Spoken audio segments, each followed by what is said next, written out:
Okay, is everything ready? Let's take a look. That's turned off, that's turned off, that's turned off. OBS is turned on, and it looks like it's working. YouTube Studio says it's working, so I guess that means it's working. Alright then, let's go ahead and get this started. Hello! Shadowcat back! We are not done with Warhammer 40k yet, but we are getting closer. Every day we get a little bit closer to being done with it. But you know, it's like they say, sometimes you got to take like 8 steps forward and then 1 step back. And that's what we're doing today. We got to take a bit of a step back because I neglected a lot of things, and I got to go through and I got to make it right. I got to fix it and make it right. So that's what we're going to be doing today. We're going to be going back and fixing things and making them right.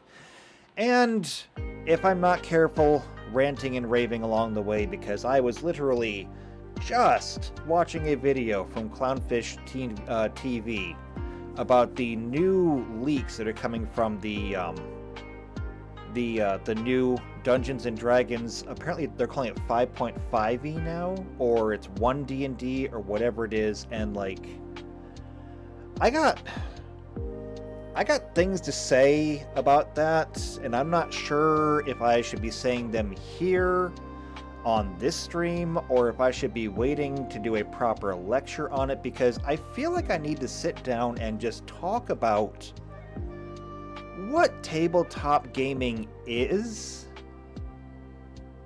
how the whole progressive movement is ruining it, and how tabletop gaming was already incredibly progressive to begin with.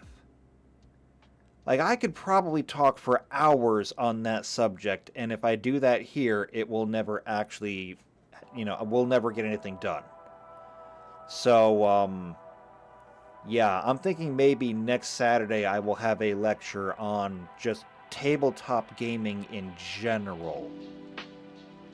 And particularly, when I say tabletop gaming, what I mean is like the role-playing games. Not games like Warhammer where it's just models on the field, but role-playing games. So, yeah. I mean, Pathfinder, Starfinder, Dungeons and Dragons, Call of Cthulhu, Monsters and Mayhem, all the role-playing games. They were already incredibly progressive. So, yeah, JP says give it its own lecture. I'm good with that. So, next Saturday. I don't have anything going on. No, I'll be working on Friday. Yeah, next Saturday's open. Alright, next Saturday will be a tabletop lecture. Okay? Not today, though. Today we're not going to do that. Today, we're actually going back and revisiting the Imperium because look, I'm only perfect, okay? That doesn't necessarily mean that I get everything right, it just means that I'm perfect. However, sometimes I do make mistakes, and the Imperium was one of my mistakes. When we went through and we looked at the Imperium before, I just said, you know what? The Imperium are all humans, so we don't have to go through and make a race for them.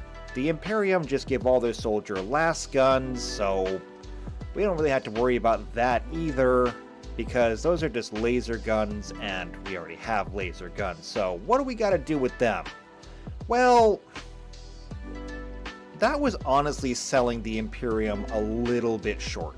But it's specifically the Imperial Guard. I know the Imperium is both the Imperial Guard and the Adeptus Astartes, but when just the Imperial Guard, I sold them short. Because while it is true that they are all human, specifically and strictly they're all human, that's not all they have. And so we're going to go back and we're going to redo the Imperium of Man. I'm still a little on the fence as to whether I want to even include the Adeptus Astartes, because I don't think there's a way to balance the Adeptus Astartes. I love them. I would love to have a Space Marine in the campaign. I don't think that I would necessarily care if it was all Space Marines. I'm not sure how you would have like a whole bunch of Space Marines from different chapters, but I mean, that could be a very fun campaign to have. However, there's more to the Imperial Guard than just here's a bunch of people and here's your last guns. And JP, I did see that. I did see it. Okay? You can call it whatever you want, but in fact, the answer is actually no. It's really not, okay? And here's the thing.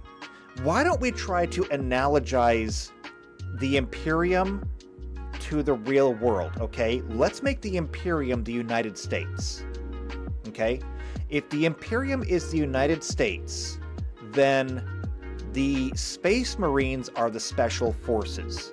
So your Space Marines are going to be your Marines. They're going to be your Army Rangers.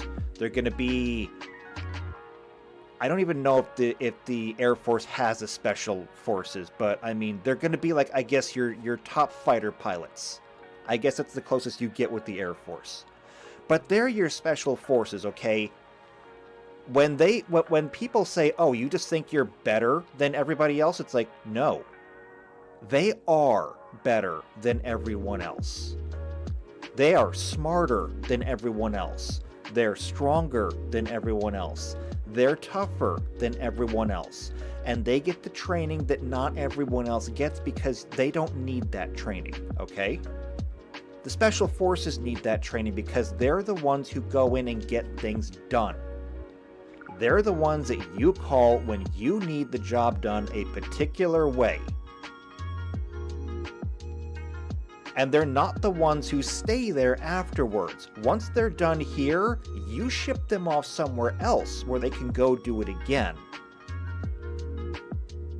That's the Space Marines. The Space Marines are not generally the ones who are out there in the greater galaxy waging war.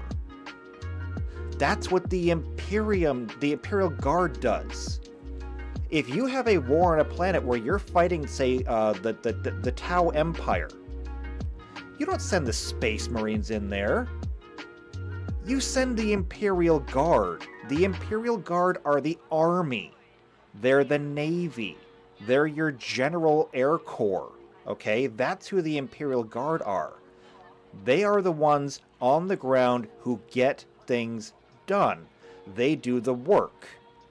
Yes, if you come into a problem with like a hardened target or an overwhelming force or something, then you call in the Space Marines, and the Space Marines will make sure that whatever it was that was in your way is no longer in your way. It no longer exists.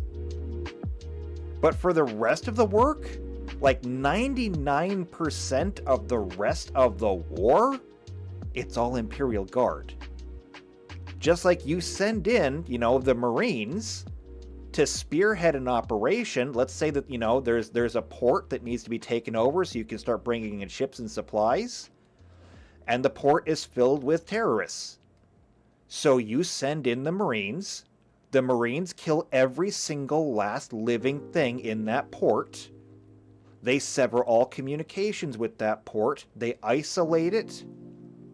And then the Navy comes in with their boats, and they unload a whole bunch of Army men onto the shores, and they take and hold the area, and they restore communications back home.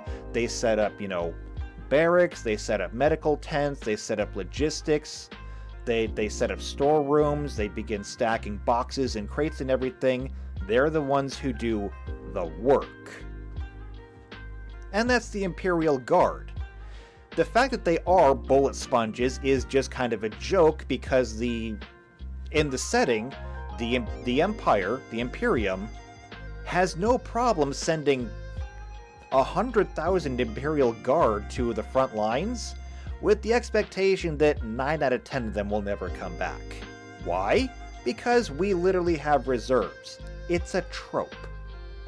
It's literally a trope. As a matter of fact, why don't I go ahead and even bring it up so we can start getting the stuff in here. tvtropes.org. we have reserves. I love TV tropes. If you're not familiar with TV tropes, the fact of the matter is that we all do very similar things when we're writing or making shows or whatever it is that we happen to be doing. And so TV tropes is a way to gather up all those things, find the common threads between them, and document them. Look, I'm not saying that you should not read TV tropes, just know that if you do read TV tropes, it will change your entire perspective. So do so at your own risk. But we'll bring in our browser, we'll bring in our spreadsheet, and I mean, we'll just look at this for a moment. We have reserve. I can't scroll up far enough, but it says we have reserves. There's a lot of ways to have a character kick the dog or cross the moral event horizon in a war movie or battle sequence. If you want to show that a general, king, or commander is evil, like really evil, not just punch clock villain and way beyond a designated villain, all you have to do is their casual, if not complete, disregard for the lives of their own troops by either knowingly ordering them into certain slaughter or giving an order that directly results in their deaths. Retreat, of course, is forbidden. They expect attack, attack, attack without a second thought and a last stand before retreat. And they usually do it from perfect safety. General failure will often upgrade this from a last resort to their preferred tactic. And this is the Imperium to a T. Because this is literally how they operate. Blizz is in the chat. Hello, Blizz. Good to see you there. No, it's been stated, when people ask, who are the good guys? Because I want to play the good guys in 40K. There are no good guys, okay? There's the bad guys, and there's the less bad guys. And who is the less bad guys is up for debate. Because that depends on exactly what criteria you think are suddenly less bad. That's a sliding scale that's broken at one end. So it's not necessarily that they're bullet sponges, it's just that the Imperium believes that you can basically solve every problem by just throwing more people at it. If 100,000 people didn't do it, try it, I don't know, 1 million next time? Sooner or later, you will throw enough people at the problem that the problem will cease to exist. And if that doesn't work, then maybe you call in the Space Marines. So it's not that they're just there to be bullet sponges, because they're not human shields. They are just soldiers. And the idea is that send enough of them in and you will succeed. And they're going to come with tanks and planes and mortars and missiles and starships and everything else. And it's all about throwing more. And so we should respect that, because they are more than just bullet sponges. They are more than just human. So that's what we're going to do today. And to that end, I'm pretty much going to take everything that I wrote down here and delete it. Okay? I'm just going to... It's gone. Okay? It's gone. It no longer exists. And we're going to start that over. Not that we're, losing a whole lot. El Pappy is in the chat. Hello. I don't think I've seen you here before. Or maybe if I have seen you, it's been a while. But it's good to see you. Glad to have you here. And JP says that's World War II tactics. Wave warfare. No, it's literally, those were the tactics of the Soviet Union. Because the Soviet Union had massive area, it had massive population. They just conscripted everybody, put a rifle in everyone's hands, and said, go that direction. I mean, if I remember my statistics from World War II correctly, I do believe that when it came to armor, tanks, the statistics were that the Soviet Union produced more tanks than Germany ever did. The problem was that when Germany produced tanks, they produced relatively high-quality tanks. They were the best that they could do, because they knew they couldn't field a whole lot of them, so they made, good tanks. The Tiger in particular, was regarded as a monster on the battlefield. Anybody who saw a Tiger tank usually turned around and left. Very few people who actually went into battle with a Tiger survived it. Tigers were monsters. The Russians, however, I believe their tank of choice was the T-34, but I'm not positive on that. Anyway, the point was that the Russian tanks, they weren't great. In fact, they were crap. They were crap to the point where only about 10% of all the tanks that they made actually made it to the battlefield. And yet still, that 10% of tanks that actually made it to the battlefield outnumbered the number of German tanks on the battlefield. That was the Soviet Union's entire shtick. It was just throw numbers, and if those numbers aren't enough, throw more numbers. And that's the Imperial Guard. I mean, the Imperial Guard does not get great weapons. Last guns, no matter what pattern you have, are the weakest weapons in the entire setting. Okay? It doesn't really matter who you're up against. Like, you have to make a pen check on a last gun if you're fighting a naked Tau. They're called flashlights for a reason. One last gun is paltry. The idea being, though, that one last gun is nothing. It's just a flash of light. But when you have 100,000 of them, yeah, 100,000 of them will melt a tank into slag. So that's why we're going to go back and we're going to revisit this, because I did them dirty the first time through. Okay. So first off, Imperial Guard. The race is still going to be human, okay? And it has to be, because the Imperial Guard are only human. And they're just regular humans. Now, depending on what division you go into, sometimes they are just normal conscripts, sometimes they're volunteers, sometimes they're criminals. Like, there's an entire division dedicated to just criminals. You commit a crime in the Imperium, they don't bother with prisons.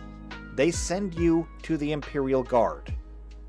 And the Imperial Guard will give you a helmet, they will give you a uniform, they will give you a las gun, they will point you in that direction and say, you got two choices. You can walk out there and fight, or I can shoot you now. And sure, you walk out there, maybe you get killed. Then again, you stay here, you will be, so you best take your chances out there. And that's Imperial justice. But at the end of the day, the Imperial Guard, the core of them, all human. And so we don't need to do anything. We have Starfinder traits for that, and they will blanketly apply to pretty much everything, because whether you're in a high gravity area, a low gravity area, all the different things. Because, like, there's archetypes for them. When we look at humans, yeah. So your normal human, you get a +2 to any one ability. If you grew up in low gravity environments like space stations or asteroids, small planetoids, whatever it happens to be, moons, you can be a featherlight, so +4 to dexterity, -2 to strength. If you lived on like high gravity planets or around high gravity stars, things like that, +2 strength, +2 dexterity, -2 charisma. all of these are things that are viable in the Imperium. So no changes need to be made. What we do need to look into, though, is going to be their actual equipment, which means that we're going to skip a lot. We are going to skip a lot here.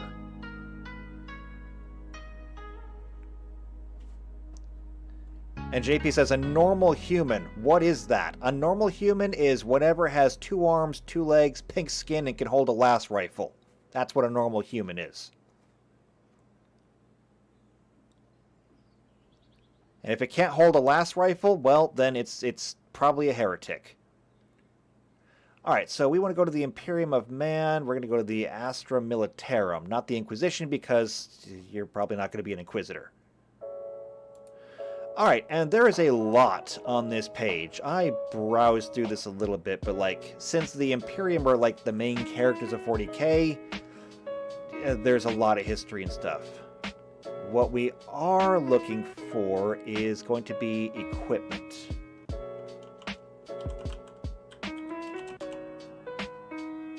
Here we go.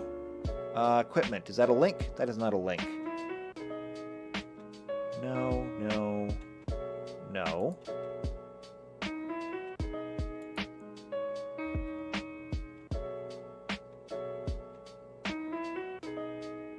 Ah, here we go. Imperial Guard equipment and weaponry. Perfect. Exactly what I wanted to see. Imperial Guard war gear. So, first off, the icon of the Imperial Guard. It's nice. Anyone ever, or did anybody else watch the, watch Monty Python and the Flying Circus? I just noticed we got skulls on our uniforms. Are we the baddies? Yes, yes you are. You are the baddies. Okay.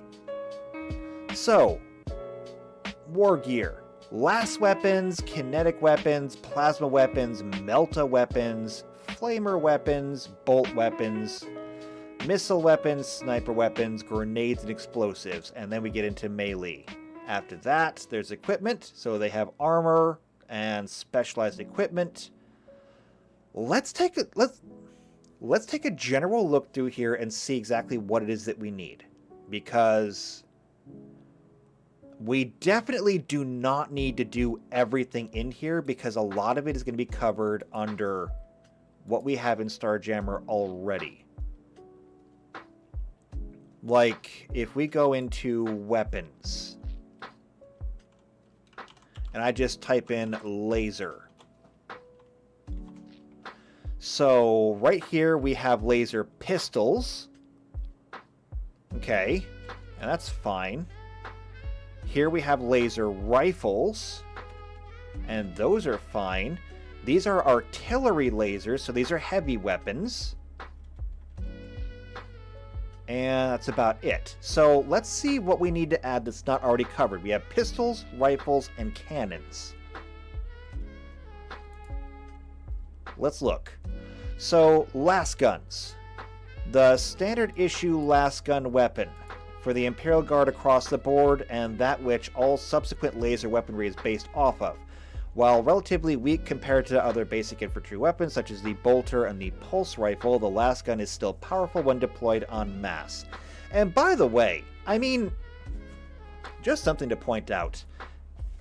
We got to keep in mind scaling here, because we just did the Eldar, okay? We just did the Eldar. And the Eldar have some of the most insane weapons possible. And you know what? Just for your benefit, El Papi. Just for your benefit, let's go and take a look at some of them again. Because we got to have a comparison. Okay? So when it comes to... Oh, this is vehicles. I want war gear. When it comes to some of their weapons, we got melee weapons up here. Where are... Ah, here we go. So we have shuriken weapons up here. Now, shuriken weapons fire shurikens, which is, it just sounds like, okay, great. It's a rifle that fires ninja stars. It's weird, but cool. Who doesn't want to shoot ninja stars? Oh no, it's much more than that. So first things first. They're monomolecular ninja stars. So, have you ever cut yourself with something so sharp that you didn't realize that you had been cut? Until, you look down at your finger and, oh, you're bleeding. How did that happen? You never even felt it. Same concept. These things are so thin and so sharp that they just go through things. And you don't even feel them because it's like, yeah, what happened? I believe it or not, this actually happens in places like surgery. Did you know that neurosurgeons have very specific scalpels they use? The scalpels that neurosurgeons use are not made out of steel. They are made out of other materials like, say, obsidian. The reason being is that they can create the crystalline compounds in a lab. And then they can shatter those compounds. And when they shatter the compound, what they can get are natural edges that are literally only a few atoms thick. Now, they dull incredibly quickly. However, these are the only tools that they can use to do things like neurosurgery because they're the only knives capable of working around single cells without the potential of destroying just everything in the area. These obsidian and other crystalline blades are to scalpels what scalpels are to your kitchen knife. And these shuriken pistols fire them hundreds at a time. The death spinners take the same concept. Instead of doing shurikens, they just spin out these filaments, and with the death spinner, once it spins these filaments out into your body, it just starts spinning them like a blender. Yeah, that's what they do. There's a reason why it's a save versus death. If we get into vehicle weapons, they're nastier. They got shuriken cannons on those. They have prism cannons, which are giant lasers, and that's kind of fine, I guess. Star cannons fire plasma. Bright lances are also just like really big lasers. But then we get into things like the distortion cannon, which opens up a hole in time and space and sucks everything into it.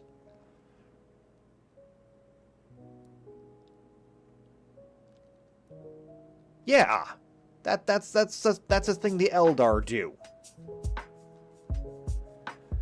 So when we're looking at, or when we call the last cannon weak, you got to keep in mind what we're comparing it to. The laser rifle would still kill a person if you shot him with it. So it's at least on par with any kinetic weapon, if maybe better. So everybody gets a last gun, and that's basically just a rifle. And I'm not going to go into all the patterns, it doesn't matter. A last pistol is just that. It's shorter range, but it's a pistol. It shoots lasers. What do you want? A last cannon is one of the most powerful anti-tank weapons utilized by the Imperial Guard. It is always either vehicle mounted, either in the case of a hull-mounted laser cannon on a Lehman Russ, or lugged around the battlefield by a two-man fire team. Now, something to point out. Lugged around on the battlefield by a two-man fire team is for your typical, your stereotypical Imperial Guardsmen, okay? These are the grunts. Player characters are more heroic than that. So we can assume that every single grunt on the battlefield is going to be your stereotypical commoner, and we're just going to give them 10s across the board. 10 strength, 10 dexterity, 10 constitution, no bonuses to anything. They are average. Your character is special. You might have like a 16 in your strength. Which means that lugging around a las cannon? Kinda. You could do that. You could use that as a weapon. Okay. Hell guns. It's a more powerful version of the las gun. It is also known as the hotshot las gun. The Hell gun is powered by an external energy pack to provide increased armor-piercing power, making this weapon considerably more expensive to produce, and as such, it is mainly used by stormtroopers to provide a little extra punch to their already considerable firepower. However, I'm willing to bet that comes with a drawback. So, generally not issued to the average soldier, obviously not. They normally wear a large backpack, which contains a separate power source. Like the standard las gun, it can operate in either a semi-automatic, where it fires one shot per trigger, or fully automatic, which it unleashes a continuous... Oh, interestingly. Oh, that's actually something we should do. We do have to make las guns. Okay, we do have to. Because normal laser rifles do not come with automatic. So we'll just copy the stats and make them automatic. Large amount of replacement parts. Because the weapon is so powerful, its components often burn out under the stress of its use. I wonder if this is one of those weapons that uses the gets hot mechanic. So... in Warhammer, the tabletop game, there are some weapons that, quote, get hot. And what that means is that when you roll, when you roll the dice, one of the things that you'll often do is you'll roll to see how many shots you get. And it'll do, say, like 1 to 5 shots. However, if it gets hot on a 6, that means that if you roll a 6 on it, it deals damage to you because you tried to use it too much. And I wonder if this is one of them and how we want to do that.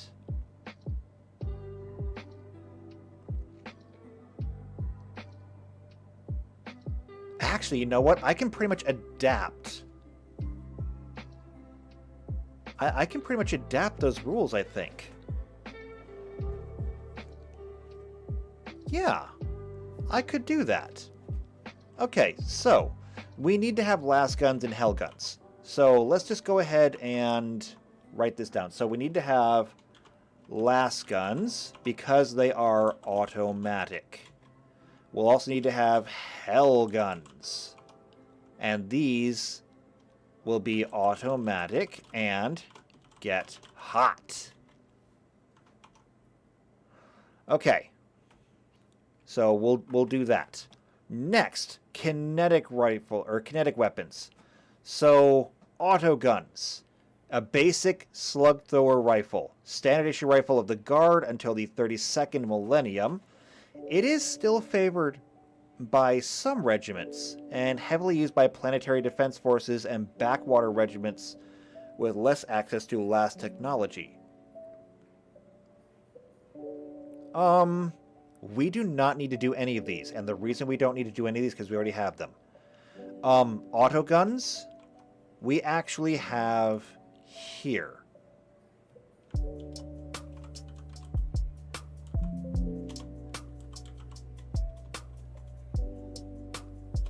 Automatic. We'll just do that. Oh! Look at that. There's an auto beam rifle. So there is already, there's already a laser rifle that actually does come in automatic. Fun! We're gonna make our own anyway, though. Auto target rifle. Hunting rifle. Do we not just have, like, an assault rifle of some kind? I mean, I thought we did. Magnetar rifle.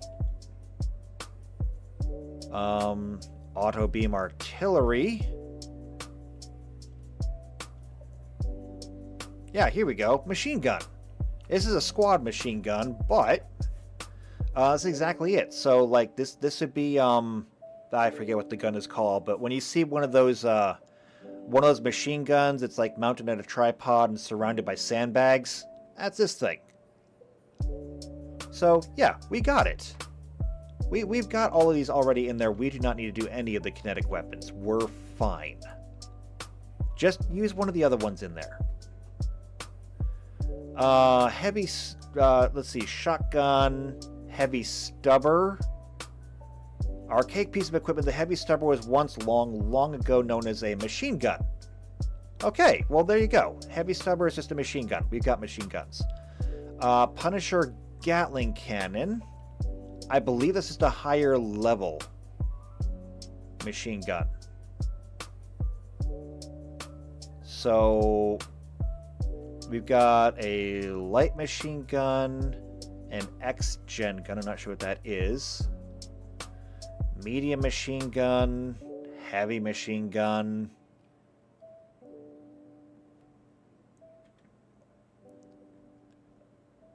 I don't think we actually have a Gatling cannon. Okay, we can do that one. Gatling gun. Very automatic. Alright, what else do we need?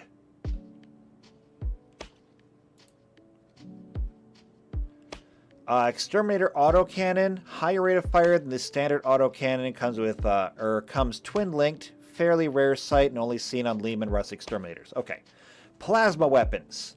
So again, just like with the laser weapons, we already have plasma weapons. Plasma gun is extremely unstable, just likely to blow up in the operator's face as it unleash a lethal beam of white-hot plasma energy. I'm going to ignore that and just say, look, plasma gun is a plasma rifle, right? Well, that's your pistol grip right there. That goes on your shoulder, and that looks like a forward grip for your hand. It's a rifle. Or at least a carbine. And a plasma pistol is a plasma pistol. We have these things already. So we can skip plasma weapons entirely. As a matter of fact, I think that Starfinder might actually have more plasma weapons than the Imperial Guard gets. Because there's at least heavy weapons for plasma. Okay, Melta weapons. Now here's something. The Melta gun is a slightly more stable anti-tank weapon. Instead of utilizing plasma to kill a target, Melta weapons use a two-part injection system that forces a mixture of pyrum petrol gas into a submolecular state.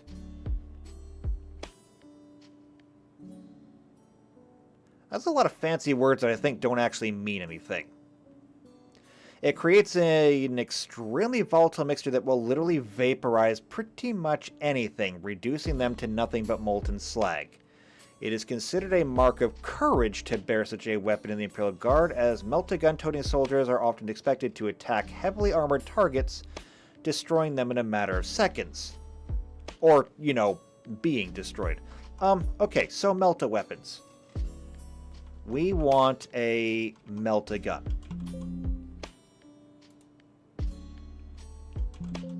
Would you stop that? Stupid spreadsheet. Melta gun. Okay. Anti-armor. JP says Gatling go brrr. Yeah, it does. It will definitely go brrr.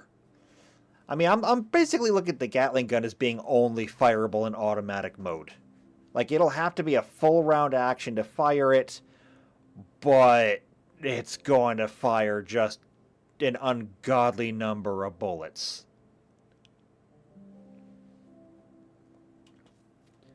So we got a Melta gun, and it's basically just going to... Actually, I think we have rules for that. And so the rules for that are penetrating, I believe? Yeah, penetrating. So a penetrating weapon designed to punch through large objects' outer layers, make it easier to damage. A penetrating weapon ignores an amount of hardness equal to the weapon's level. We may have to work on that. but... Actually, what I think we'll have to do for that is we'll have to make like 20 of the meltaguns, just so that we can have an armor penetration for every level. And so they'll have basically the same stats all the way down. All I have to do is just put in a progressive dice total for the damage and give it the penetrating the penetrating qualifier, and that should be good for the meltagun. We just gotta find something to base it on and go to town. Alright, so what's next? Flamer weapons. So a flamer weapon fires liquid promethium at a target in a way. It's a flamethrower, okay? It's a flamethrower. The heavy flamethrower is a heavy flamethrower. The Inferno Cannon is even heavier than the Heavy Flamer and is a common sight on the Hellhound. So it's just a vehicle-mounted flamer. Okay, so we don't really need that. Next, oh boy, here we go. Bolt weapons. So bolt gun or bolter, the bolt pistol, the heavy bolter, the storm bolter.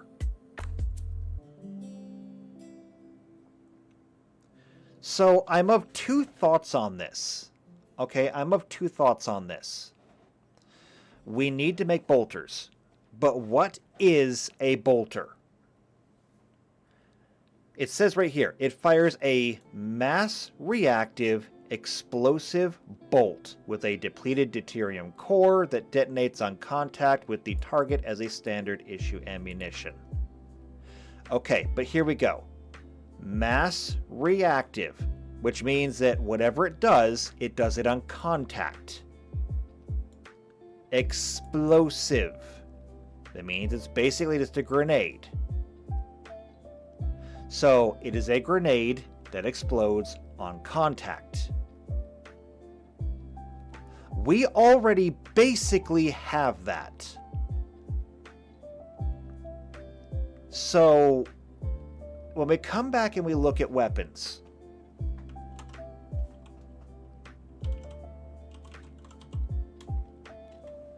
ammunition and grenades, grenades. Here we go. Uncategorized, we have the NIL Grenade Launcher Mercenary version. We have the Grenade Launcher Squad version. These things already shoot grenades, and here's the thing. When we're playing the game, okay, on your turn, when you fire the grenade, unless I am mistaken, the grenade takes effect as soon as it reaches the location.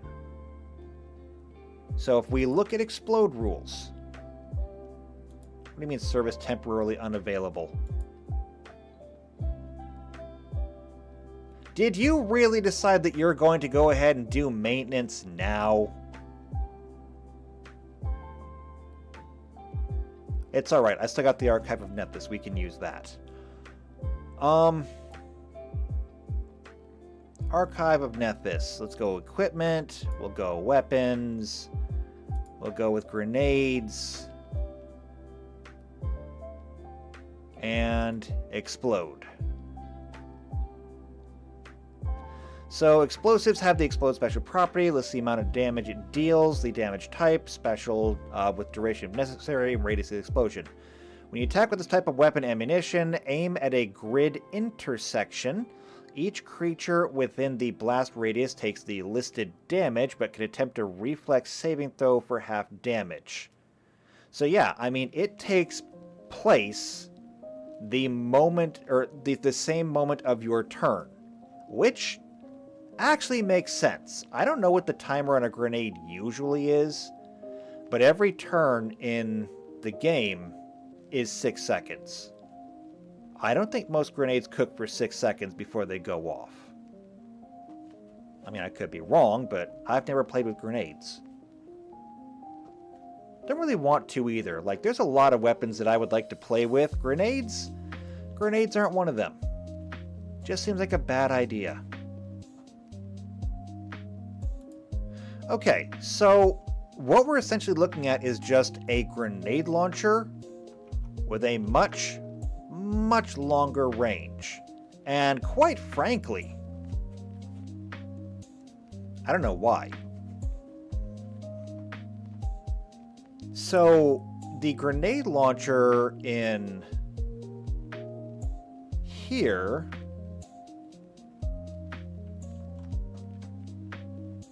there it is. Yeah, the grenade launcher in here has a range of 60 feet or 12 squares. Now, as my players can attest to in our Starfinder game, which is currently running and I will have episodes up soon, 60 feet is actually kind of a long way. That's 12 squares. 70 feet is 14 squares, so the grenade launcher already goes pretty far. I'm not seeing a lot of difference between a bolter and a grenade launcher. Which means that I think that we can basically borrow this almost whole cloth, and then we just have to make grenades to go with it. So we need a bolter, which is going to be a grenade. Can I spell today? Can I spell? Grenade launcher and bolts, which are grenades. And that should be easy. I mean, we can borrow a lot of the stuff. However, then we get into bolt pistols, which are just, that shorter range than a bolter, but it operates in the same way. A heavy bolter, fast-firing anti-infantry weapon. The heavy bolter gives the Imperial Guard the ability to take down more heavily armored foes without wasting autocannon or last cannon rounds. It truly shines when directed at large masses of inventory, such as an Orc War.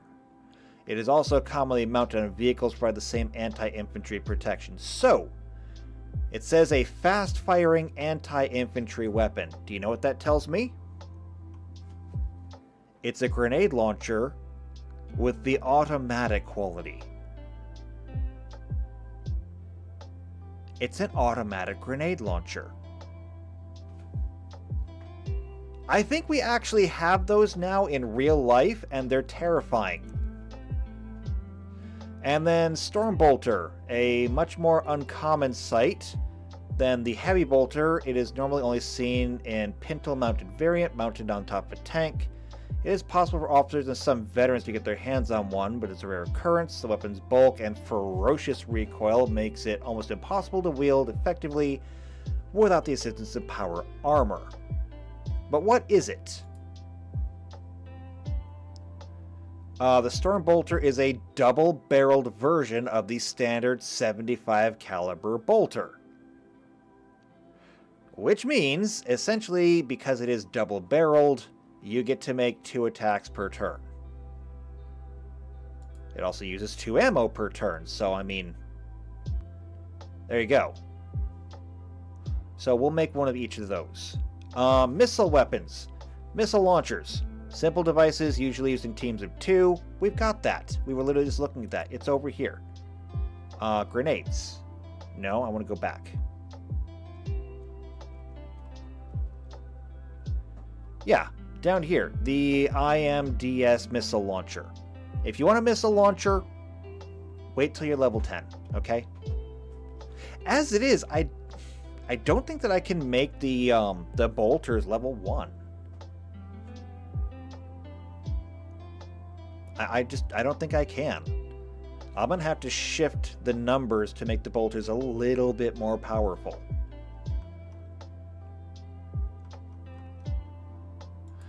Alright, so missile weapons, same. Sniper rifles. Imperial Guard regiments use different types of sniper rifles, ranging from las guns modified with longer barrels, and overpowered energy cells, referred to as a long las, to needle rifles, which fire small darts containing deadly neurotoxins. They're issued to a regiment's best marksmen, or used by abhuman ratlings. Most sniper rifles are equipped with a telescopic sight because, obviously. Grenade launcher. So, we already have grenade launchers in the game. Bolters are just going to be better grenade launchers. Frag grenades. Crack grenades. So, crack grenades are basically the... I was going to say they're the equivalent of melta grenades, but we have melta bombs. So, crack grenades neutralize light armor. They must attach the device to the intended target, and so must be able to reach it. Standard issue equipment for the Imperial Guard, Stormtrooper veterans. Melta bombs are designed to neutralize heavy armor. Let's see. It does not say that they have to be attached, though. And demolition charges. These function similarly to satchel charges, allowing soldiers to destroy high-value targets in a large area. The operator must be close to use them, though, as the device must be thrown.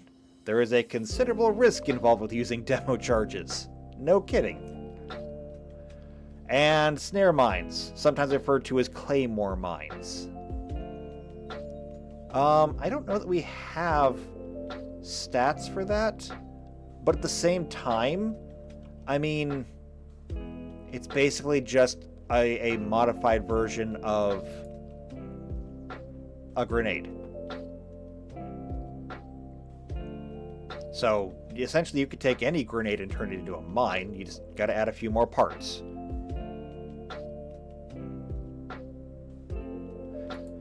Okay, so I think we can largely leave those alone. Well, we'll have to make some of them because the bolters are going to need to have their special ammo, so that'll be covered into that. Alright, what about melee weapons? So, close quarter weapons, all guardsmen are issued either a trench knife or a bayonet to fend for themselves should the enemy get close. However, inventive guardsmen do not hesitate to use their standard issue picks, shovels, or even the butt of their last guns to crack open an assailant's skull. Fair enough. Chain swords or chain blades? We just did chain swords for the Eldar. So we can pretty much borrow the stats from that. Everything else, like bayonets and knives, we've got stats for. So, chain swords. And then, of course, I've got the Eviscerator, which is a two-handed chain sword. But that'll fall under chain swords. Power weapons. And so, technically, power weapons can come in a variety of shapes. They said swords, axes, maces, or even clubs. Again, we did power weapons for the Eldar.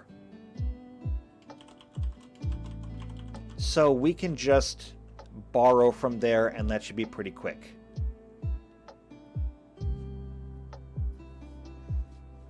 And JP says, how do you upgrade a sword? Make it a chainsaw. I actually don't think that's how that went. Because keep in mind, we also have power swords too. That's an upgrade. I think it was somebody who was looking at a chainsaw and just said, huh, if it cuts wood, does it cut Tyranids? And the answer was decidedly yes, so, that's how they went through and did that. And then we have power fists. Some officers crave close combat so much they entomb their arms in giant metal gauntlets called power fists to give them superhuman powers in hand-to-hand combat. I'm just going to wrap that up into power weapons. And so we'll determine exactly how that works. I don't know how much effort that I want to put into making a power weapon. I'm somewhat inclined to not make power weapons, but to make a power weapon template that you can apply to whatever weapon you want. So if you wanted to have a power sword, come to the weapons, and go ahead and just say, well, melee weapons, where are they at? Okay. I want to have a power club, okay? So I'm going to come over here and say club, it's level 0, it does 1d6 bludgeoning damage, it's analog, and it's archaic. Okay. But I'm going to upgrade it and turn it into a power club. And so now it will get the special power modification. It will get a capacity, it will get a usage, and now it's a power club. So we can do that. And if you want something else, here's a battle glove, which is actually already powered. So I may have to change things up a little bit. Either way, what's this powered? Mine's just gonna be power. It's a notable difference. But like here, where was that? Dueling sword. I would have sworn I saw a sword cane. Dueling sword, ripper.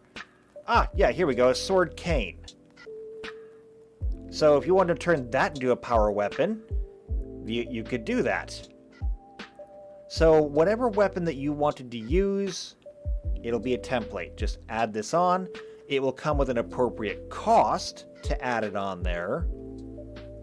And we'll see how things go from there. So template for that. Did I say power fist? I did say power fist. And that's all we're going to say about that. PC Unicorn's in the chat, just here for the club apparently. Hello, Unicorn. Good to see you. Let's see. JP says, sounds like a B-team hero name. Power Fist. I mean, I guess it's better than Power Thirst. You have no idea how many babies you'll have after that. Okay, so yeah, we'll do power weapons. And the Power Fist can go into there too because it lists them separately for some reason, but I don't see a reason to do so because if we already have hand weapons, like the battle glove here, which is just battle gloves are popular economical choices for mercenaries and guards. They are durable nylon web or para-aramid gloves. They hold a weighted plate over the wearer's knuckles. You can hold objects or weapons in the hand wearing a glove, but you can't use the glove to make attacks while doing so. So we already have things like gloves and gauntlets. If you want to turn that into a power weapon, that's on you. And so that's how we'll keep that going. So I think that's very good right there. All we got to do is just fill out this list, and I think we're fine. So let's go ahead and get started with that. I need my weapon template. And so I just need to copy this over. So copy.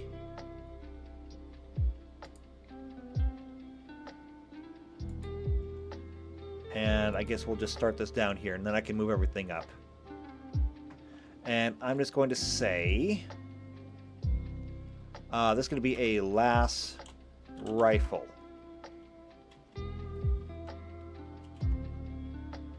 Now, it's going to be lass rifle 1, lass rifle 2, lass rifle 3, and lass rifle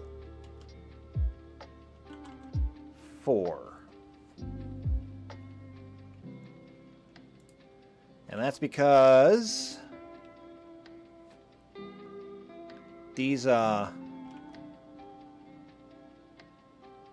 weapons have to be usable by pretty much everybody.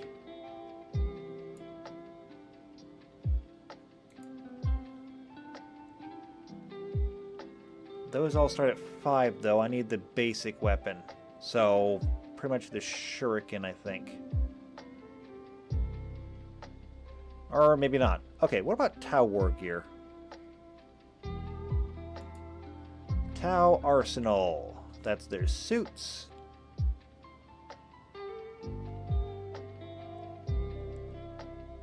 Crude rifle. No, don't want that.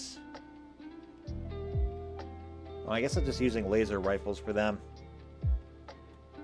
Alright, that's fine. That's fine. I was just going to copy things over, but you know what? Don't need to. So that's going to be 1, 6, 11, and 16. Okay, that's good. That'll be fine. Oh, and Unicorn says, hello, driving so hard to chat, parked, getting McDonald's at the... You're getting McDonald's? I want McDonald's. I never get McDonald's breakfast. Pick me up a sausage, egg and cheese McMuffin. It's my favorite. Okay. Price, don't care about that right now. We'll deal with that later. Damage. Now, hopefully, I can find exact numbers here. If I can't, it's fine. It's not a big deal, but I'd like to have exact numbers. So, like, we've got a laser rifle here, level 1, okay?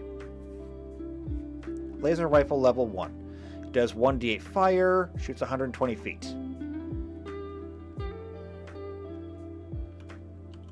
So 1d8 fire, 120 feet. The critical on it is burning for 1d6.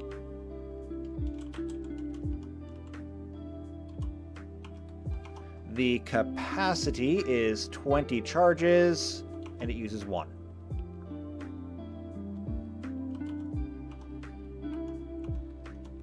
The bulk, because it is a rifle, is 1. However, the special for it is automatic. Now, the interesting thing that we're going to do here is there are different levels of battery. And so we're going to be taking that into consideration. And we should be able to show that over here. Okay, armor. 20, 24.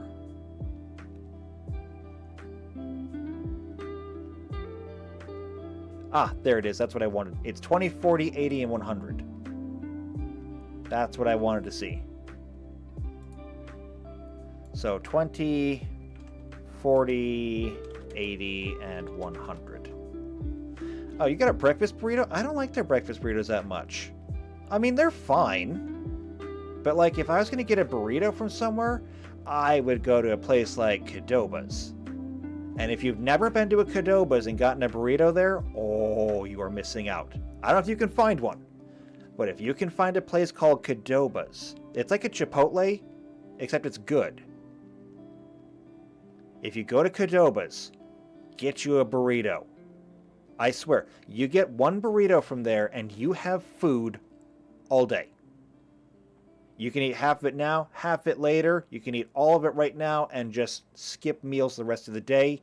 One burrito a day. Period. Done.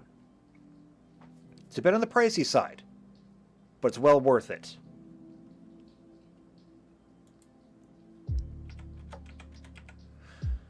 All right. All these are going to be the same because that's what you get for, leveling up.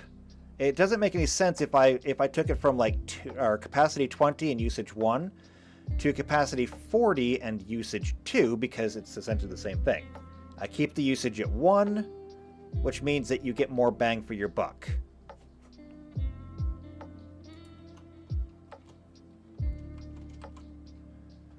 Alright, so now I just got to fill in the rest of this. A level 6 laser rifle, we have the Corona. That does 2d6 fire.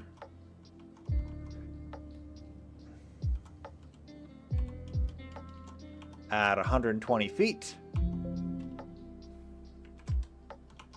And the critical is still 1d6.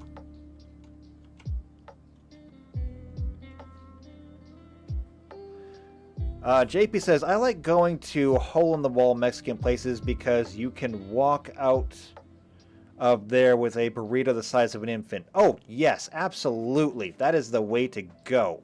And unfortunately, where I live, there aren't really a whole lot of places like that. However, did recently find a place that does a fantastic arroz con pollo.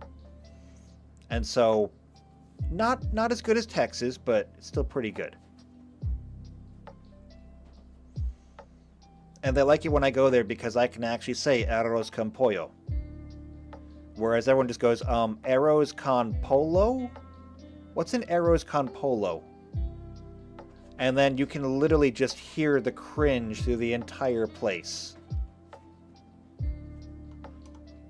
But you can't say anything because they're the customer.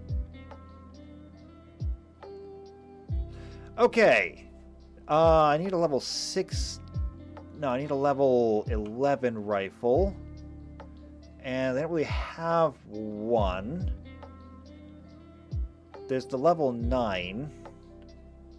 That's a 3d6, though. The level 9 is 3d6, the 13 is 5d6. I'm going to split the difference and just say this one is going to be 4d6 fire, 120 range, and you know what? I'm going to keep that the same. And then the level 16, they have a level 17 that does 8d6. I'm going to use that. So yeah, pretty typical progression. Is 8d6 fire. Is the burn the same on all of them? No, it does go up a little bit. It goes up a little bit. So the level 13 goes up to 2d6, and the parallax goes up to 4d6. Okay. So burn 2d6, and burn 4d6. And like, I'm looking forward to doing a lecture on tabletop gaming, because I have a library of tabletop gaming books. I have Dungeons and Dragons, multiple editions. I have Pathfinder. I have a little bit of Starfinder. I do most of it online, so the books aren't nearly as important. But the point is, every single one of those books can basically be condensed down into this. The books just do it in a fancier way. They use paragraphs of text to fluff things out or explain them. They have pictures and other graphics and things like that. At the end of the day, though, this is the game right here. This is the whole thing. Tabletop gaming is nothing but charts, tables, and math. Everything else is negotiable. Everything else is fluff. Which is one of the reasons why when they talk about, you know, how the games need to be more progressive, it's like, no, they were already progressive. That fluff, you can do anything with that fluff. I mean, these games do not distinguish between male or female. So if you want to be a female barbarian, just write down female on the sheet. Because your female barbarian will hit just as hard as a male barbarian. It doesn't matter what race your barbarian is, because all that really matters is the dice that you're rolling.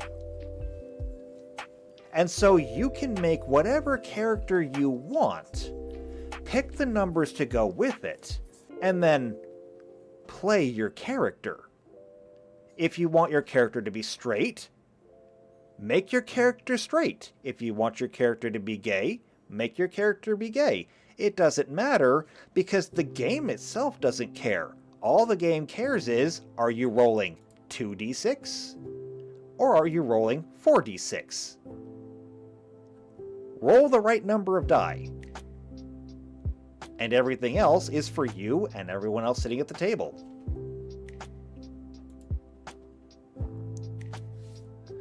So I mean, this is the entire game boiled down to its purest essence. Alright, so a last pistol. Let's get this done now.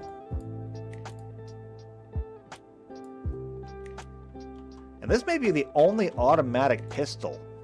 I don't know if there is an automatic pistol otherwise in the game.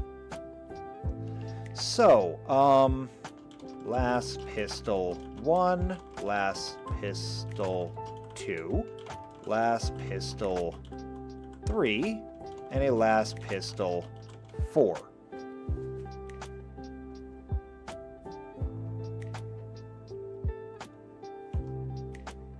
And we can copy this directly.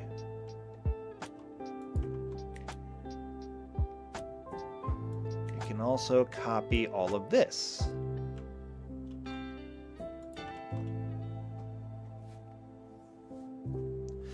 Unicorn says, when they say that, they mean you need to RP as Flo. Like from Progressive? Flo the Barbarian? Who sells auto insurance. Yeah, I'd play that. I'd play that all day.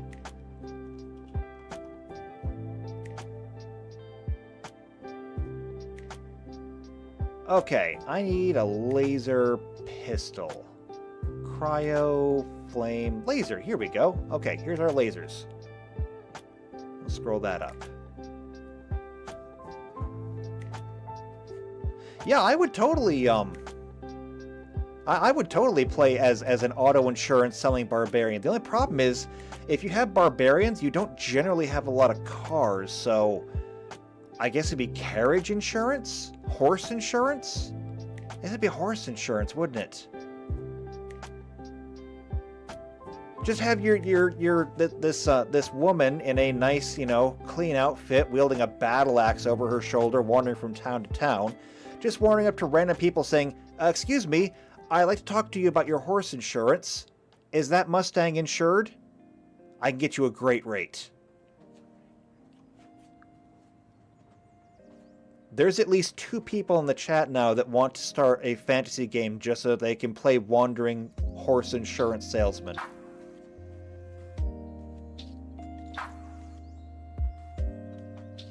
And it's totally going to be a Ponzi scheme, but it doesn't matter because they'll be having fun. Okay, laser pistol is going to be basically the same thing, but with D4s. And it looks like only roughly 80 feet. JP says, home and carriage bundle and save. Damn right. Now, is that house a 2-room or a 3-room? Is the latrine inside or outside? Okay. How old is the thatch? So most groups have to be 4 people at a minimum because that's the best balance for the game. We're going to have 2 players who are going to be insurance salesmen and 2 other players who are going to be insurance adjusters. So you're going to walk into town, and then the 2 people playing the salesman are going to go find people who want insurance, and then every time they hook somebody, the adjusters will have to go see if their little hovel is actually worth what they're getting insured, or if they're insuring a horse, but they're trying to get insurance for a donkey. Okay, do not commit insurance fraud, because Flo the Barbarian has a great axe. See, this is why tabletop gaming is fun. This is why people do it. Alright, laser pistols are D4s.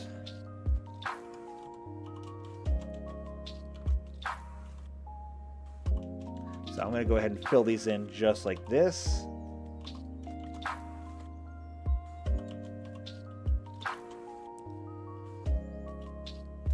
And it looks like the ranges actually do go up. So I'm going to start with 80 feet, 90 feet. Wait, nope.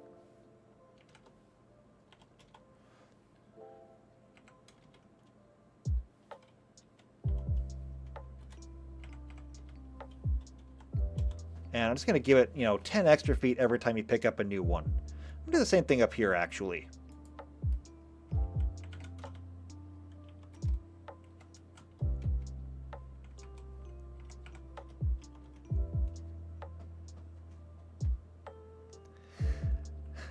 Oh, Unicorn says, glad my car has auto drive. Dying laughing. Don't trust the auto drive. Pay attention to the road. JP says, Barbarian Mafia Protection Insurance. Oh no, we need to have Italian barbarians now. Bartalians? Iberians? No, I think Iberians would actually be something else. The Barbarian Mafia, it's like, it's a nice hovel you've got there. Be a shame if someone were to smash it up. What'd you say you kick in a few coppers, okay? You just kick in a few coppers. I'll make sure no one bothers you, okay? Thank you for your service. We'll be back next week. Till then.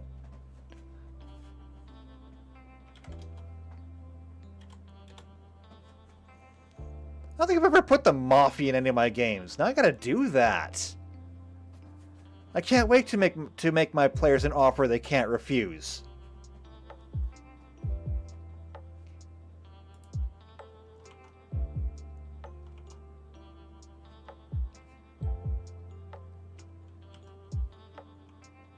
Okay, let's see. JP says Nicky the Nose just have a necklace of noses. I mean, why not?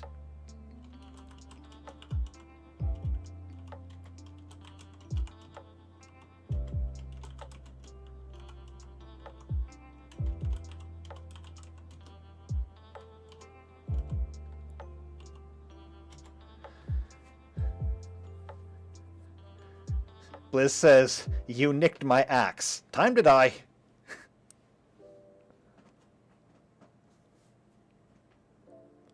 Tux says, fun fact, that I'm here today because players didn't show to a D&D session GM'd by an Italian I know, via Discord. He lives in Italy. I mean, actually no, I was going to say it's late, but no, Italy is only like 8 hours ahead of the east coast of the US, so it's 20 after 11 here, plus 8 hours, I think, roughly, give or take 8 or 9 hours. That makes it like 7 or 8 p.m. in Italy right now. There's no excuse for that.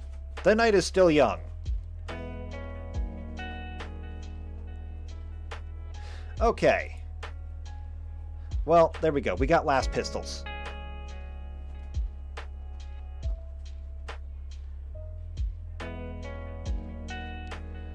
Alright, what else did we need? So, scroll up. We got last guns, we got last pistols, last cannons. Okay, last cannons. Do I need to do last cannons? I don't necessarily know that I do. Because, like, the average grunt is not necessarily going to be carrying around a last cannon. And we do already have heavy laser weapons that are automatic. So, projectile, plasma, laser. Here we go. Penetrating, automatic. So, auto beam artillery, tactical. Auto beam artillery advanced, that's level 10, level 16. Auto beam artillery elite. I do not feel the need to do last cannons. I think that those will be suitable enough. So I think we're going to skip those. That, of course, allows us to move on to hell guns. Okay, these do need to have their own stat block. Also, I cannot tell you how thrilled I am. I don't know if El Papi's still in there, but like, if El Papi's still in there, I think this might be the most people I've ever had in a live stream. So I got Tux, I got JP, I got Unicorn, I got Blizz, that's 4. If El Papi's still in there, that's 5. I don't think I've ever had more than 5 people. I think I might have had 5 before, a couple of times. But hey, always trying to look for that new record, that new pinnacle. I'm just glad that everyone came today, though. I'm glad to have you here. I mean, I'd be doing this anyway, but it's nice to have friends while you're doing it. We are friends, right? Can I call you friends? I have people anyway. Alright. Hellgun.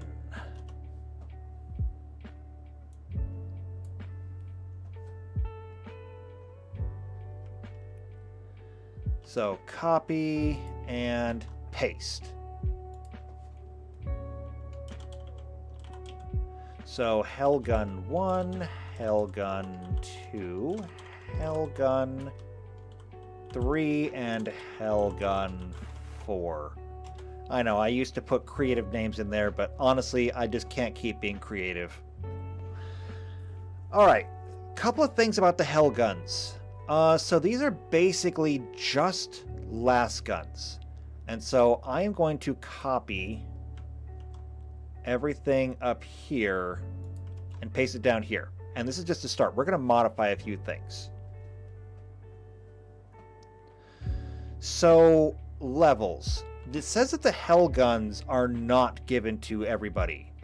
So it's powered by an external energy pack to provide increased armor or piercing power, making this weapon considerably more expensive to produce, and as such, mainly used by stormtroopers to provide a little extra punch to their already considerable firepower.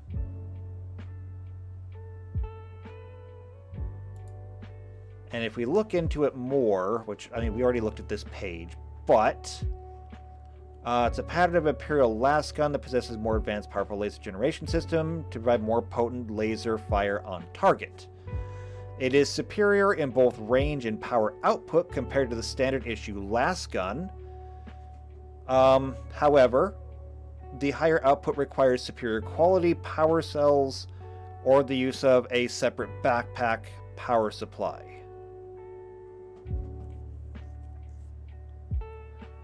Okay. So yeah, not everyone is getting this. It goes to the Tempestus Scions and other Stormtrooper equivalents. Tux says the last gun, lasagna gun, often wielded by Garfield. Again, we go back to the Italians. Don't ask me how they got lasagna guns, but I mean, there you go. So it's going to be the entire Italian regiment of the Imperial Guard. Or maybe it's just, you know, the cooking division. I don't know.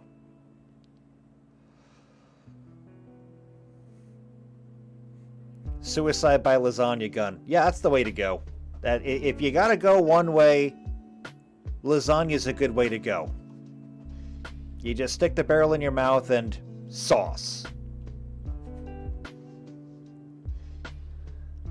That's dark. That's funny, but that's dark.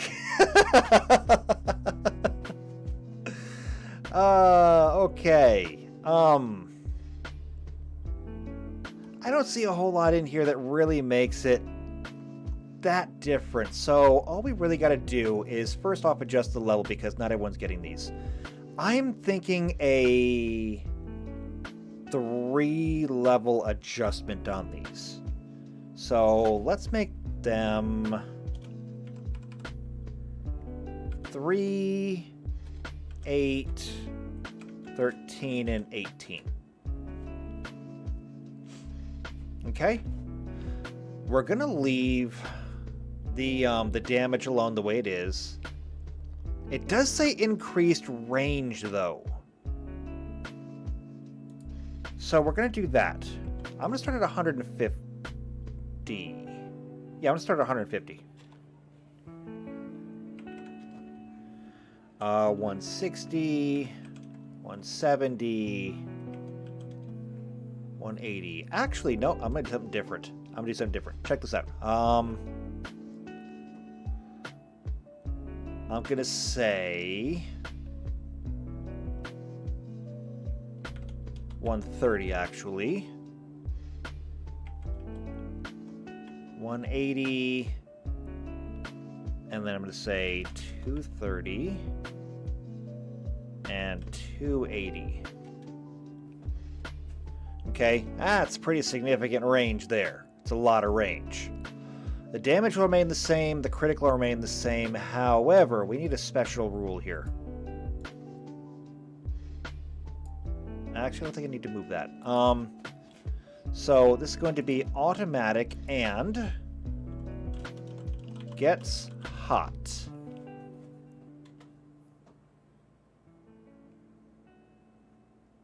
And what's going to happen here...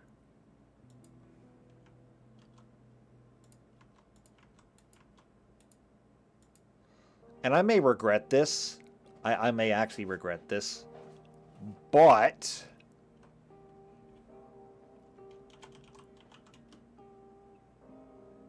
That's get is hot. Gets hot. Come on, you know grammar.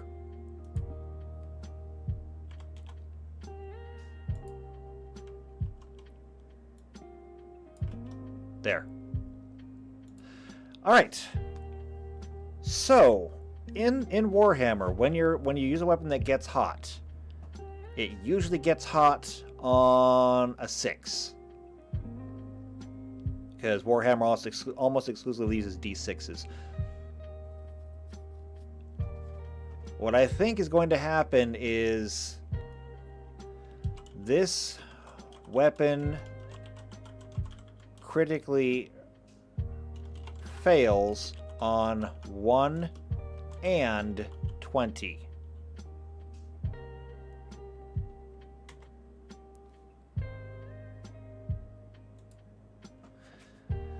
So there is no critical success with this weapon.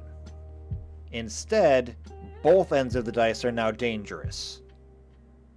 So if you roll just max, if you max out the damage on it, it's gonna hurt. This is gonna be one weapon that you do not want to crit with.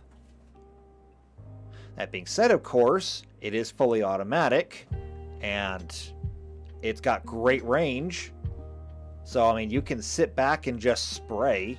Because you gotta remember, 2 things happen when you use a weapon in automatic mode. Number 1, you use twice the ammunition. So if you have the Hell Gun 1, okay? That means that in automatic mode, you can only hit a maximum of 10 targets. At the same time, it also reduces your range by half, which means the Hell Gun 1 in automatic can only fire at, let's see, 130 is going to be 65 feet, which is still pretty good. I mean, the last rifle goes 60 feet. However, with the Hell Gun at 280 feet, that means that in fully automatic, you can blanket an area of 140 feet. A cone up to 140 feet. And you can hit up to 50 targets. When they said anti-personnel, they wasn't joking. And so now we gotta make the Hell Pistol.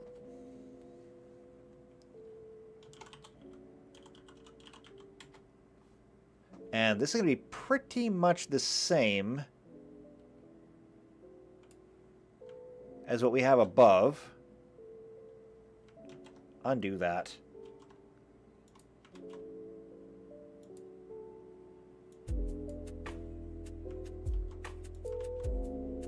So we're going to save that too. We're going to grab the stats for the... We're going to grab the stats for this. Copy. Bring that down here. Okay.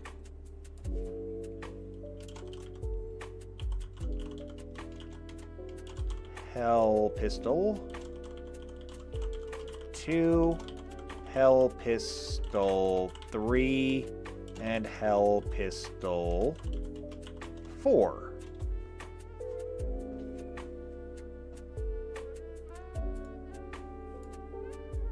I'll grab these levels and paste them down here. I'll grab these, paste those down there, And that's pretty much it. That's all we really need for it, except we gotta increase the ranges.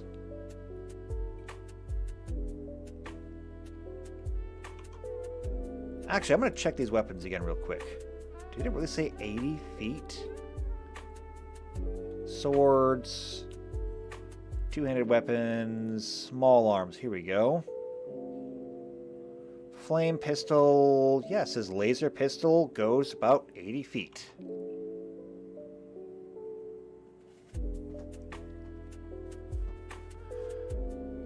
Okay, I'm gonna keep that the way it is.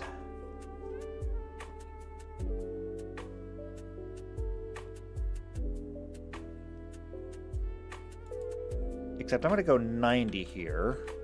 Okay, I'm gonna go, well, no. I'm gonna go 100 actually. And I'm gonna step them up. I'm gonna adjust the previous ranges actually. So I'm gonna go for 100 there. For 120, no, not 12. 140 and 160. I'm actually going to change these because that is a little bit extreme.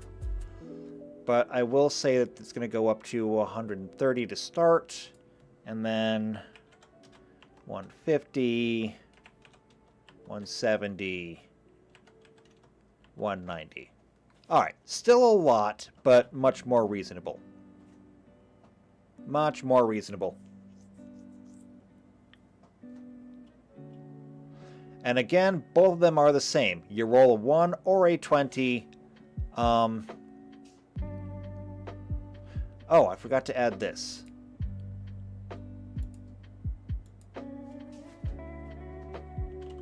On crit, deal its damage to the wielder.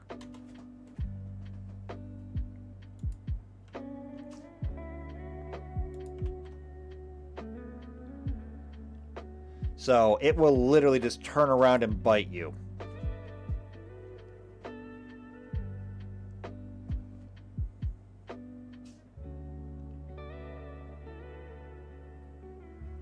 And so that means that you'll take the 1d4 whatever plus the critical effect to yourself.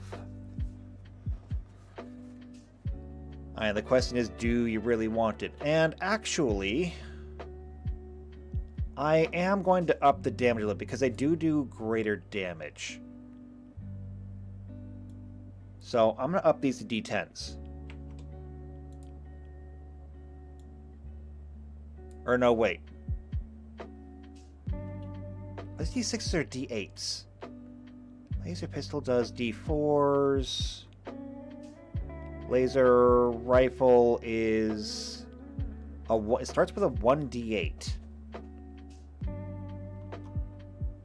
Okay, that's weird, but sure, I guess. That'll be an 8. That's an 8. That's an 8.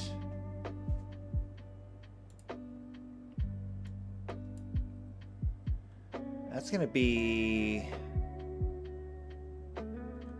Actually, that's going to be an 8, I think.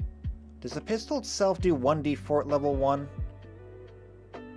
Cryo, flame, laser. No, it does 1d4. Weird. Like, pick a convention and stick with it. So, I'm just going to up these to 6s.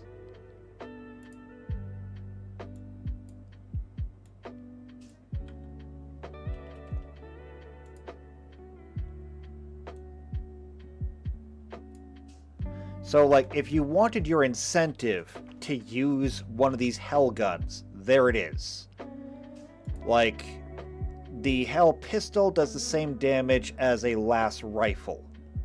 And the hell gun does more damage than that. The only difference is you roll high or low and it's going to kill you.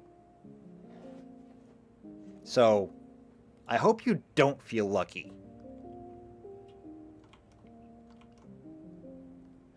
Alright, so that takes care of the las guns and the hell guns. With the only thing missing being the long lass. And I think we did that already. Isn't that under Tau? So, Tau. EMP weapons, ion rifle, Kroot rifle, neutron blaster, marker light, phase flamer, long shot pulse rifle. Okay, so we did the long shot pulse rifle with them. But that was it.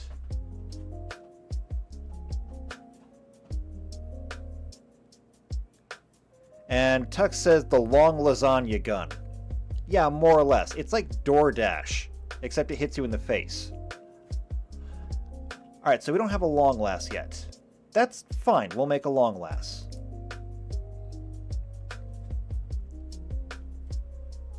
So, long lass.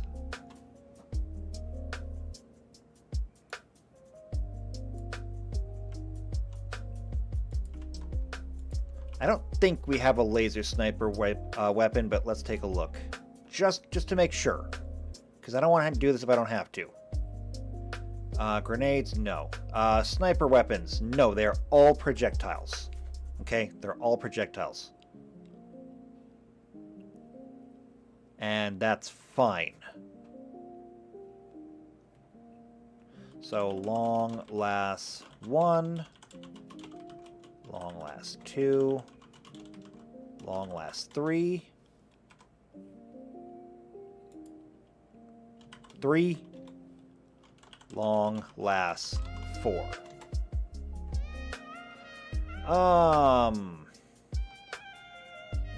The lowest level sniper rifle is a level 1, so I see no reason not to borrow this.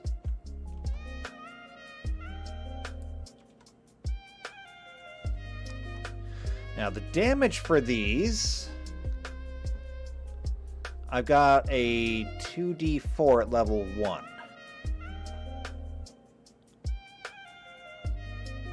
Or there's a 1d10 at level 2.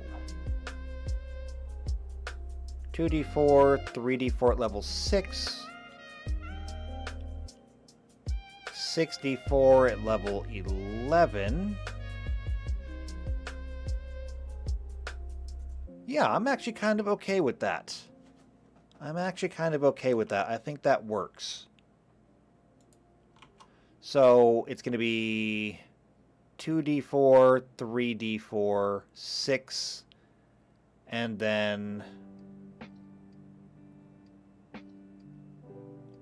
I'm looking at the Shobods. At 16, it's 6d10. That doesn't make a whole lot of sense. You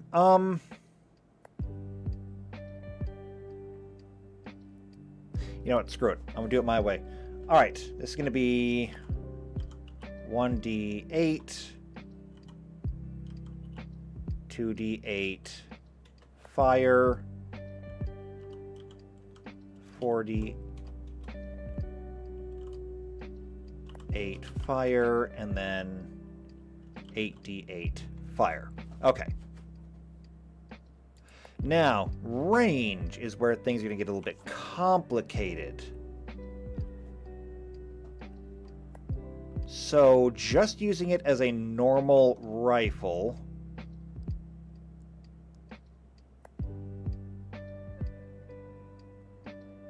I'm going to start it off at a range of, I don't know, I want to say 150? Maybe just 100, actually. And they really don't change that much. Like, the Shobod here caps out at level 16 with a 160-foot range. So it's nothing too crazy. Thinking maybe I'll fall back to the same range as the last rifle.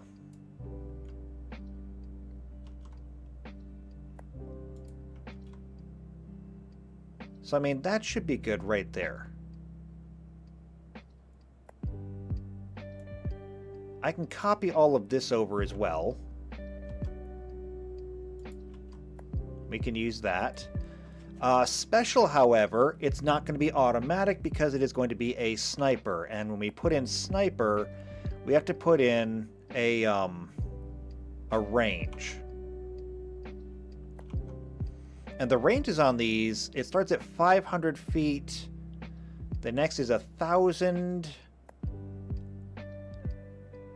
After that, it's 1,250. And then 1,500 for weird reasons. Why can't you just give it regular increments? I'm going to go ahead and say sniper. And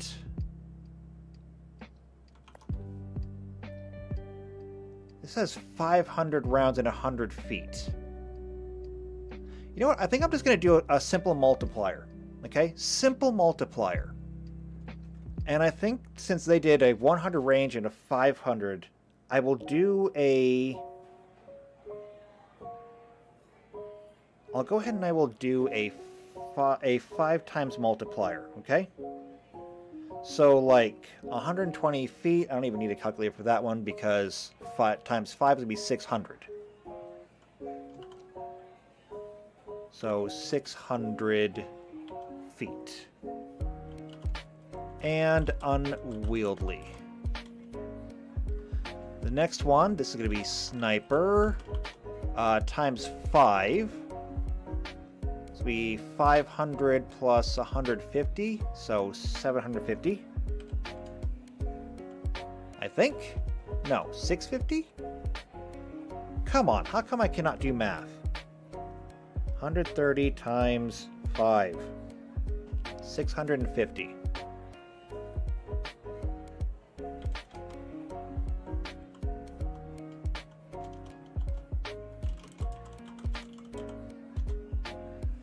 I guess they're pretty much just going up by 50 each time. Okay, so sniper. This will be 700. Unwieldy. And sniper.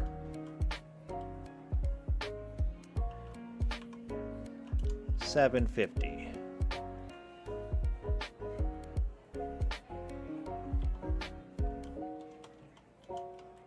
And unwieldy. Now, that's not bad. That's not bad at all. I do kind of wonder if I could make it better, though. I kind of wonder if I could make it better. What if I increased it by 20 like I did with the Hell gun? If I did that, then it would basically just go up by 100 each time, which means we would go from 600 to 700 to 800 to 900. Which seems a little bit better for a sniper rifle, honestly. So what if we do this?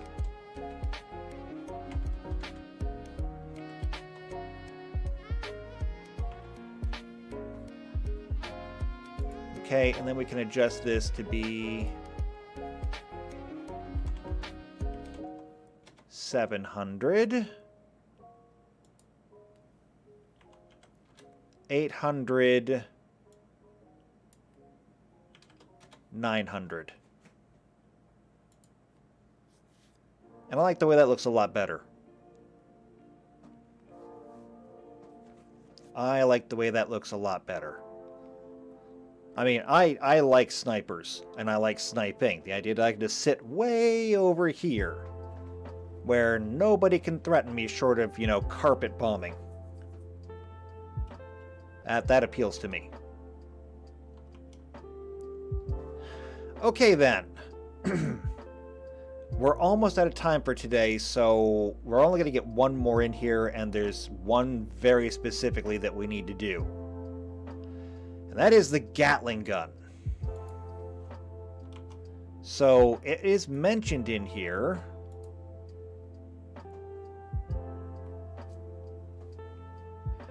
Tuck says, I feel like the difference between 600 feet and 750 feet is largely academic. In most cases, a sniper is a sniper in actual practice. Okay, here's the difference.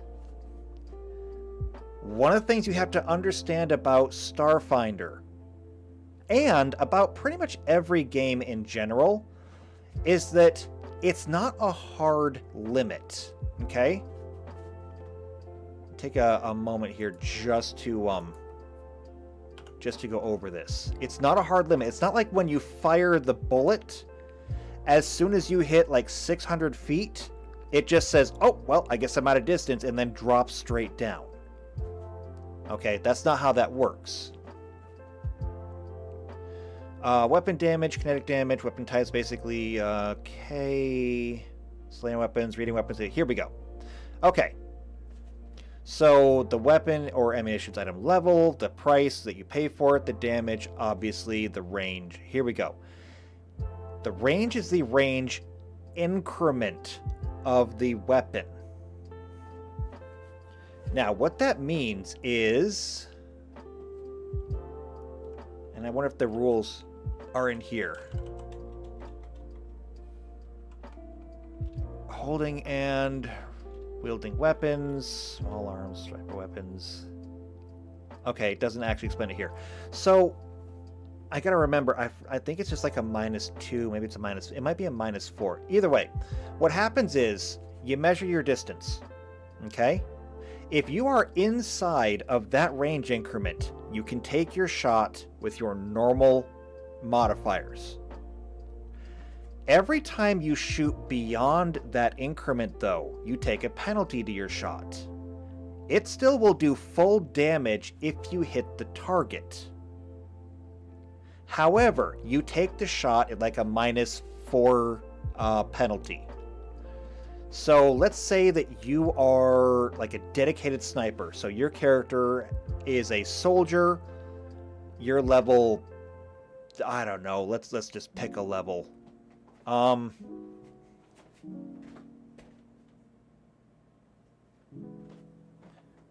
Got me a D20 right here.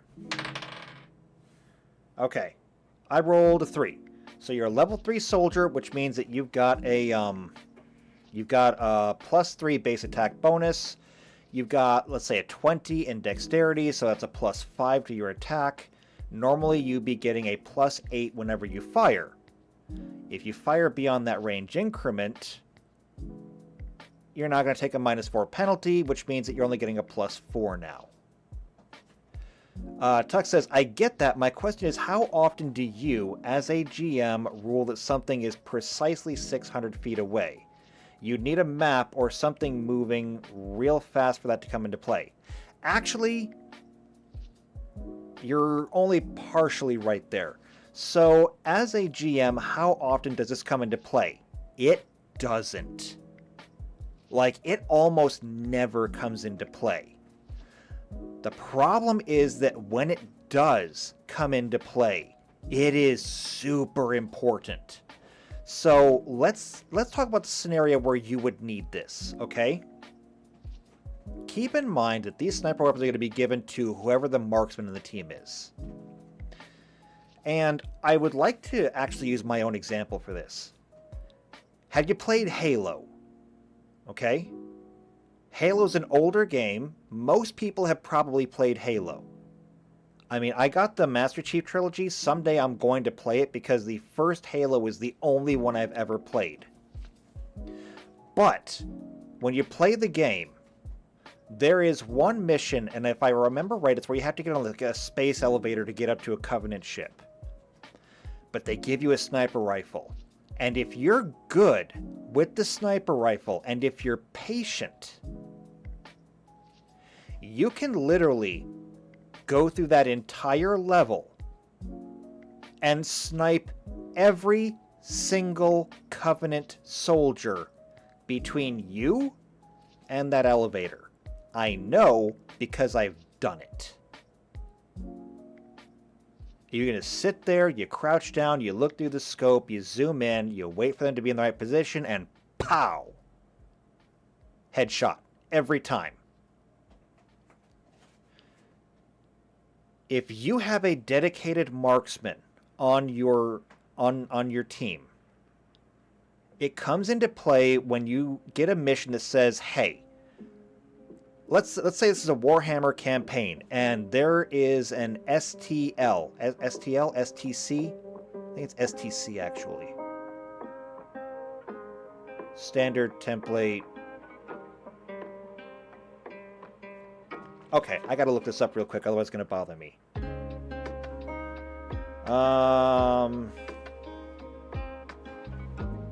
40K, ST... Oh, STL and STC are both terms. Okay, it's standard template construct though, STC. It's like one of the most valuable things in all of Warhammer 40K. So you're approaching a facility, it's an Eldar outpost, okay? They're holding this STC in there, they recovered it, they know the Imperium wants it, and they're dead set on the Imperium not getting their hands on that STC. You have to get in there and get it. And because I'm the one running the game, I have told you literally nothing else. I didn't tell you how to get in there, I didn't give you a blueprint or anything like that unless you went and found it yourself. I said, it's in there, figure it out.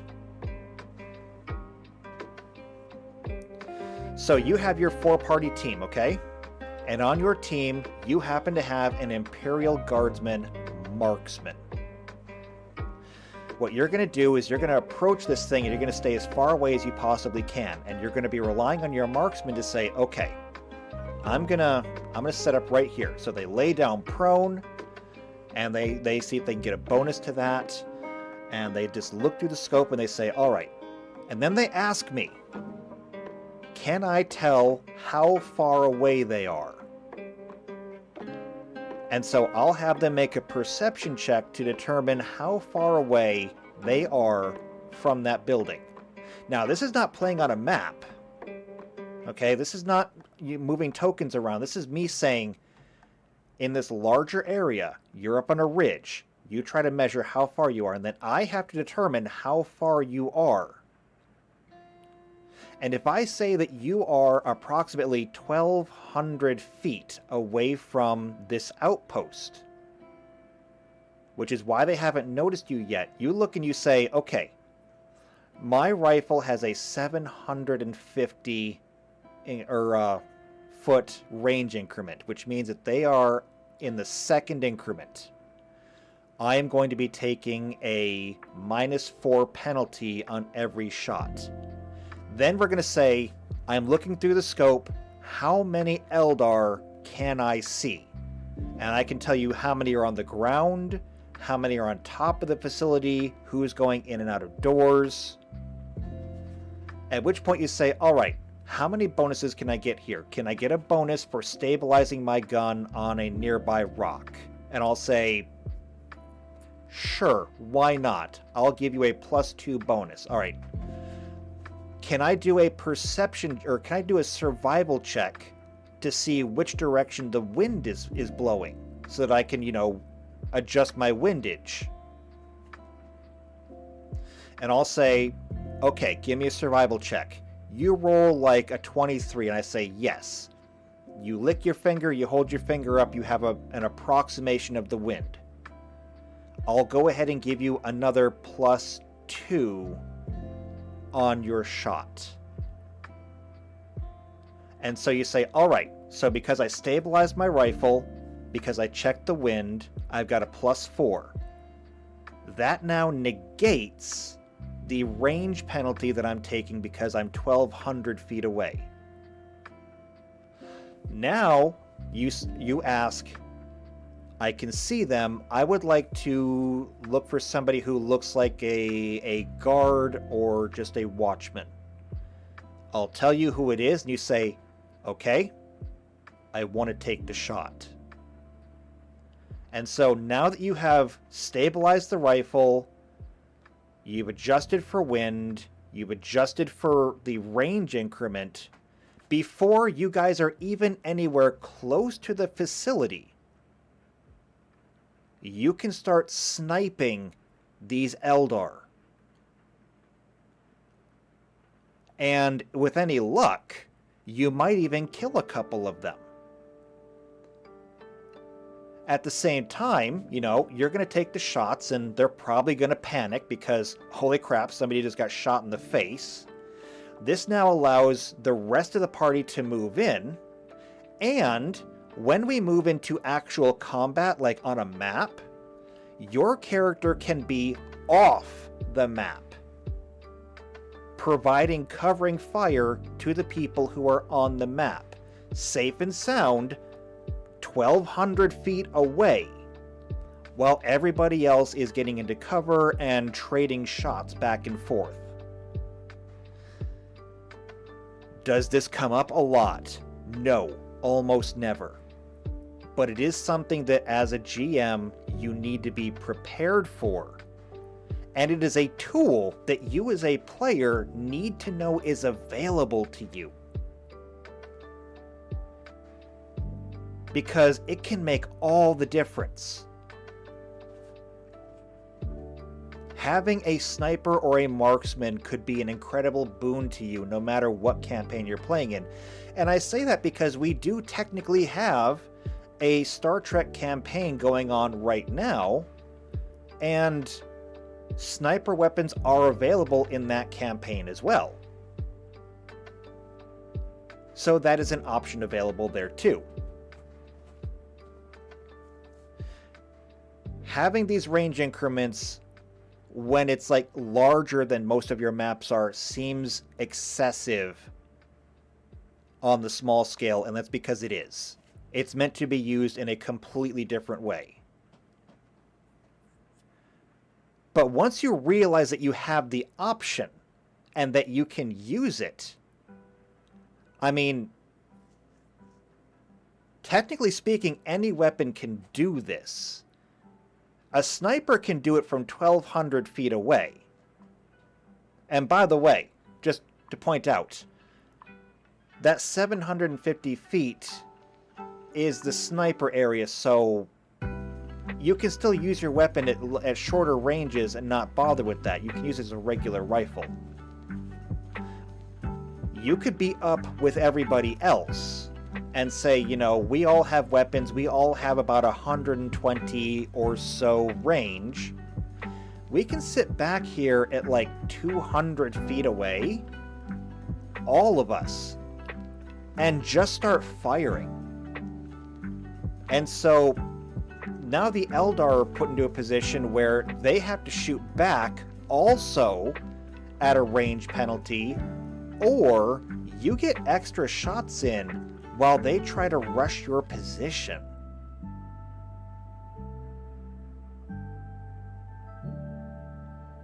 This is where the game gets very, very tactical.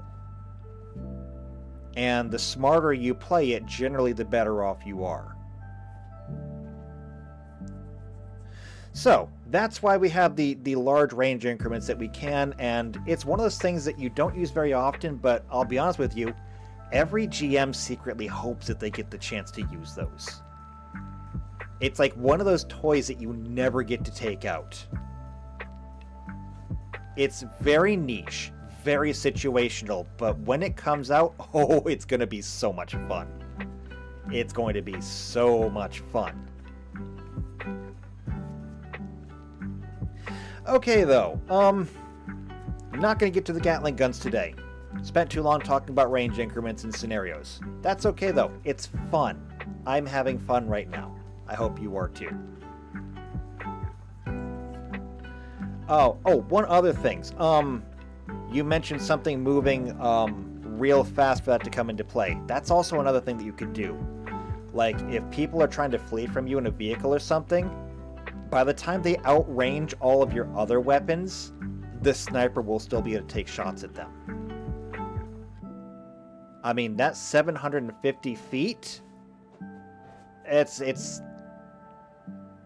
like 5 times the range of other people's weapons.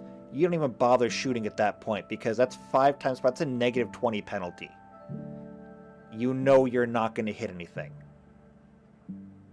And so now it falls onto the sniper to say, yeah, they're getting away, but nope, don't worry about this. Shoulder your rifle, you level it, flip up the caps on your scope, and just bang. and they get to move, and it's like, are they still in range? Yep. Bang! They get to move. Are they still in range?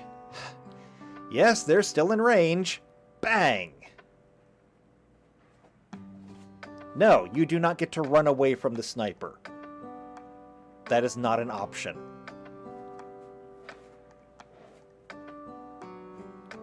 Alright, well, that's something for you to think about, I'm sure. But I'm going to go ahead and wrap this up for today. We still have a little bit of work to do with the Imperial Guardsmen. We got to get the Gatling gun done.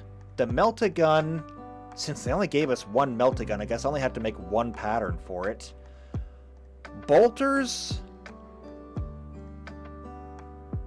There's not really a bolter gun. I will give it, like, it'll take range and stuff, but the majority of the work is not going to be in the bolter. It's going to be in the bolts. After that, chain swords and power swords. I'm pretty much just going to copy the chain swords from the Eldar because they're the same damn thing. And power weapons will be a template. So, great stuff there. Okay, though. That's going to be it for today. So, if you're enjoying this and you want to see what the rest of the Imperial Guard stuff looks like, because we got to get this done and then we got to work on their vehicles. Their vehicles will be short, though, because they only have, like, 3 vehicles. They have a light tank, a heavy tank, and a jet. And then they have a million different patterns for each one that I do not care about. I'm just going to make a tank, and you can dress it up how you want.